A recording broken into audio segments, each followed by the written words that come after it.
Recalling your dreams can be a pretty hard thing. It can be pretty confusing. And then all of a sudden you got it. And all of a sudden you lose it. And then you got it. And then you lose it. And then you got it. And then you lose it. Well, then all of a sudden it's gone. Okay, hopefully I can do this without screwing it up. Um, I tried to do this part 2, and I did a whole thing on it, and the file got corrupted. But then I filmed part 3, did a whole thing. So here's part 1, part 2, part 3, and now I'm going to do part 2 again. I'm going to use my first part 2 as my notes. This sucks. So, we're on part 2 of Dream Recall. And hopefully this doesn't have to be another take. But I like to call it Life Recall. Okay? Because you're doing things in your life where you're recalling things and you're doing things in your dreams. So, you don't want to just do a dream recall, you want to do it through your life. And by doing it in your life, you're not going to have to worry about your dreams. I always say, be lucid in your life, don't worry about your dreams. Life includes your dreams, so focus on your total life and not your dreams. Anyways, this is the first part that I did. And I talked about between awake, asleep, conscious, unconscious mind experiences and stuff. I call it writing and bookmarking because I like to write. I use little examples and stuff like that, and I talked about how your conscious mind or your unconscious mind controls the stuff, but your conscious mind controls your unconscious mind when you're lucid. Anyways, what I want to go into, or what I did go into, and I'm going into again, is instead of writing and bookmarking, I'd like to call it remembering and flowing. So I'll talk about remembering first. The example I used was to write. That's what I like to do. I like to grab whatever I can and start writing. So I just grab my little pen and a paper, and I just start writing. Okay, so that's my preferred method. But there's lots of other methods out there. You can use digital. They say there's an app for that. You have a mobile phone, and you have your screen and the app, whatever you can do. You can record. I don't know how many buttons they have on them now.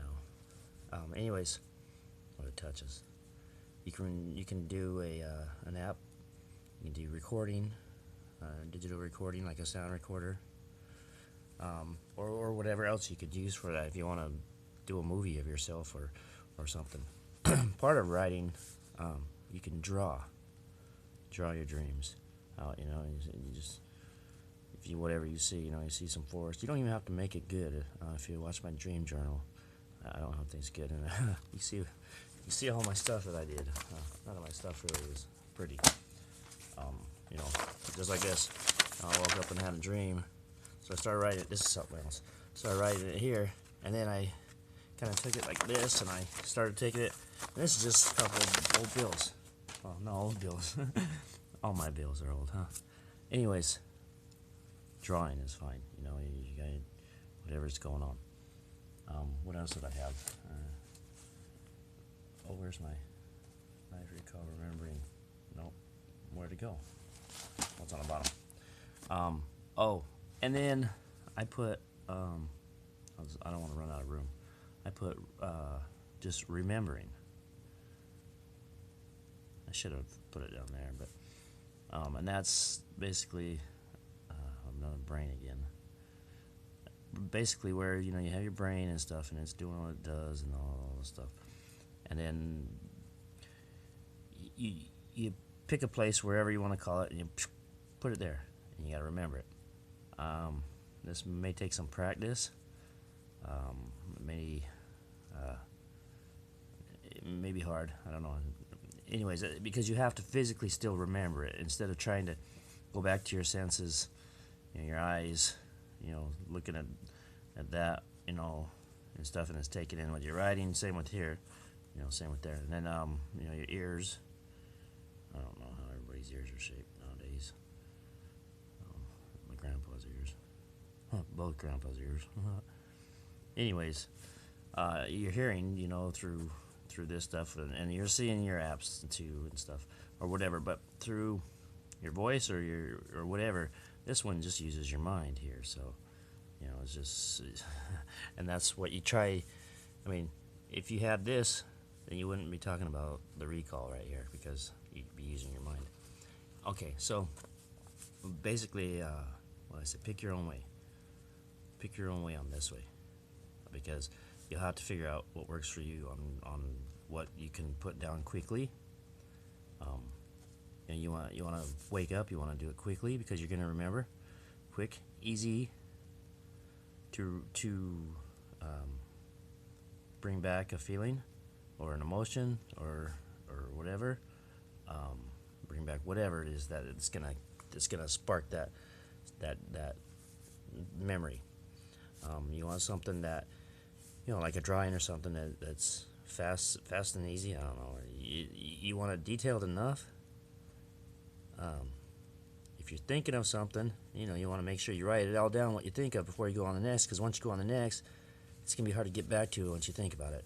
Anyways, actually, I didn't put that in my other one. Look, it's a little bit different. So, I didn't put mine. Anyways, the next part, what I talk about is flowing, because this is the flow between your two brains here, your one brain here, and or whatever, and then your other brain, your conscious. Well, I just use two brains because it's the same mind. I mean, this is the same thing. This is your conscious mind and unconscious mind. And when I talk about flowing, is you want to work on trying to get that flow, just nice and easy flow. If you see my other first video, how I talk about the experiences, you don't get as much there and stuff. You want the flow. You want the synergy or whatever. So, but you have to be able to control that flow, and I didn't really talk about that in the first video. So, one thing I did talk about in the first video was the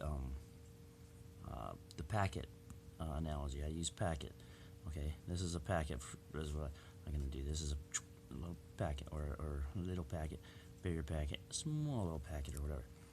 Bits of information that come to you, and then that would be on this whatever, the neurotransmitters or whatever. And so, just it's information basically. That's a bit of information is what this is. Okay, so let's talk about now waking life. In your waking life, your conscious mind will control your actions and your thoughts and stuff like that. In your waking life, your unconscious mind. Whoops, I didn't do that in the first one. So your unconscious, your conscious, and your unconscious. There, we'll make them little dashes. Then it kind of helps out and stuff, and it like I said, this is all one mind, so it's all going. It's whether or not this is being aware. Okay, when I say it's about being aware. So it's about being aware of what this is sending you. It's about being aware of what you're sending back. That's kind of what I'm getting at on this whole thing with the recall stuff. Get aware of what your unconscious mind is trying to tell you, and get aware of how to communicate with that to help your unconscious mind communicate better with your conscious mind. Let's see. I did this the first time. I'll see if I can do it again. I use the analogy of a table. Okay, you have a table here, and this is like your temporary mind here, the workspace here and stuff, and you have your items and everything, and your tools and whatever you're using to do things and stuff with paper clips or whatever you're doing, okay, drafting or project or cutting or whatever. So that's your unconscious mind, that's your conscious mind. You only have so much to work with. That's your work area. Now your unconscious mind would be more like a big old file cabinet where you have all these files in it, and you got your file drawers or whatever, and then you got drawers with information that fills up, and maybe some here and some here could get fragmented or whatever you want to call it. So, you know, bits of information. Depends on how much you fill your mind up with stuff. And of course, well, some people have just a little file cabinet. Maybe it's full, or maybe it's a 3 drawer, and maybe just one's full or whatever. Either way, it depends on the person. It depends on what, you know, experiences and everything does. So it all ties in. So let's say now your conscious mind wants to work on something and it says, oh, I got to think of something. Let me think of something. I'm working on this thing. I got to think, oh, I'm going to go to my unconscious mind. I think, well, let's just say we'll make this into a open drawer like I did on the other one here. And so you open the drawer, and you have little file folders or whatever in there, and you know, you can look through or whatever and see what you have, and you know, it might be organized or whatever. But once you find, and you think, oh, first it's in this drawer, so you open it and you ping, you got that where it is. You know, your unconscious mind, here it is. I open the drawer for you. However you want to use it. You open it, it opens itself, whatever. So then what happens then is you look for the thing. Okay, bing, you got the idea again. You found the folder. So now you take that folder out, and the folder now travels to your maybe label to your conscious mind work area, and then of course you then open the folder and look at all the information in it and stuff, and see what, you know, what is there or whatever. Get the information from your unconscious mind, and boom, all this stuff happens, and then you say, okay. And then you take that and you actually transfer it to your body. So body, and this is your mind in here. And your mind, you know, it's both of these, conscious and unconscious. It includes your mind. So you get your body, your mind, and well, I did this on the other one too. Spirit, because a lot of people say that your whole body makes up your mind, body, and spirit. So we'll throw that off to the side, because everybody can't agree on what the spirit part of the body is. It's the weirdness part or whatever. It's unexplained, the unobserved, as you will. So anyways, you take this, you move it out, and once you get done, you put it to your body. Your body does whatever it needs to do, speak it, say it, do it, or whatever. I don't know, whatever it's doing. So, and then when you're done with that, you just take that and you put it back away. So I mean, back away. This is going this way, and that was going that way. So and then of course you can shut your drawer, leave it open, depends on what's going on. I can't shut the drawer. So, okay, during your sleeping time now, it's a little bit different, because your unconscious mind is going to be in control normally. I say normally because a lot of the lucid dreamers would say, no, what you're writing right there, your conscious mind is in control. And of course I'll argue that, and I'll say your unconscious mind is always in control. Your conscious mind is limited to what it can do compared to your conscious mind, which is less limited, and it can do a lot more. So your conscious mind is ultimately in control of your conscious mind, until you take your conscious mind and physically with your mind know what you're doing. I say physically, I'm just saying as another form of something hard to explain, and make your conscious mind do what you want. But even then, can you really control all of your thoughts that pop into your head, even though you're trying to do something? Oh, you thought of that. Oh, you thought of that. Who really is in control? So anyways, that's another issue. That's control. This is life, or dream recall, life recall, if you will. So again, it's a two-way thing. It's, you know, the conscious mind, unconscious mind feeds, it comes back. So you want to make it a loop or whatever. It's not. It's just a two-way road or whatever, or you get it close together, one-way road. So let's say we'll get back to the graph here, and let's say you're going to sleep. Okay, make the graph down here, and this is your waking time, and in between this time somewhere might be your hypnagogia. That's HYPNA Gogic, or hypnagogia, the state. Okay, maybe, I don't know, whatever. People go through it, people don't, or whatever. So, and then in between your waking and your other time, they call that, am I even on the screen? Okay, hypnopompic, or That's an M.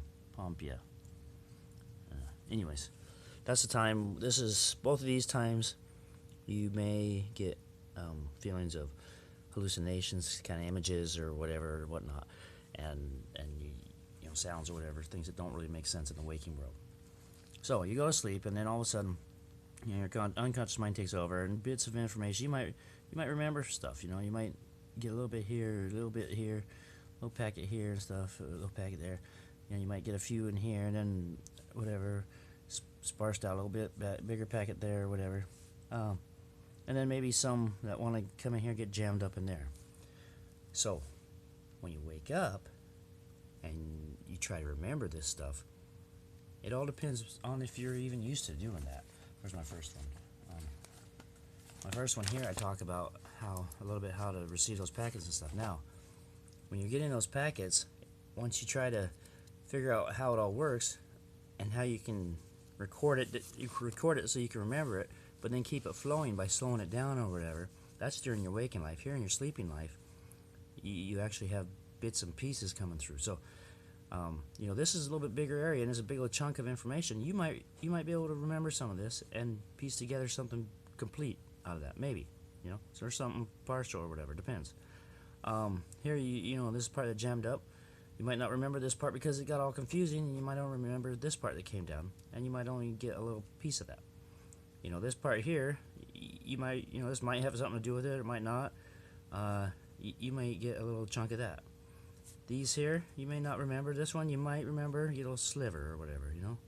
It depends on basically you and what kind of practice or what kind of method or what kind of way you use to communicate with your mind so that you can get that information to your conscious mind and actually use it with your conscious mind, with your body, with your, you know, daily life or whatever, night life or whatever. So now, because this happens this way and it tells your body what to do, this doesn't have the body factor involved. It's just your mind, really. You know, it's just the mind doing it. And so the body factor is not there. Now, sometimes you may run into sleep talking or sleep walking or bedwetting or that REM behavior disorder. That's where you act out your dreams and disorder. That's how you act out your dreams in real life and stuff. But normally, this right here, the body would be connected to the conscious mind to be because you're awake. And here, you're shut off basically. Your body is, and so if any of this stuff starts working, well, then you have a disorder. You have a sleep disorder at that point. But what's it caused by? You know, a lot of people say, oh, different things and stuff, and you know, you can go on with stuff of different sleep disorders that you can get from this kind of a confusion, I guess, if you will. So I'll just shut it down here. What I put at the end of my last thing is to practice, because no matter what you do, you're gonna have to become comfortable doing it, and the only way to do that is to practice.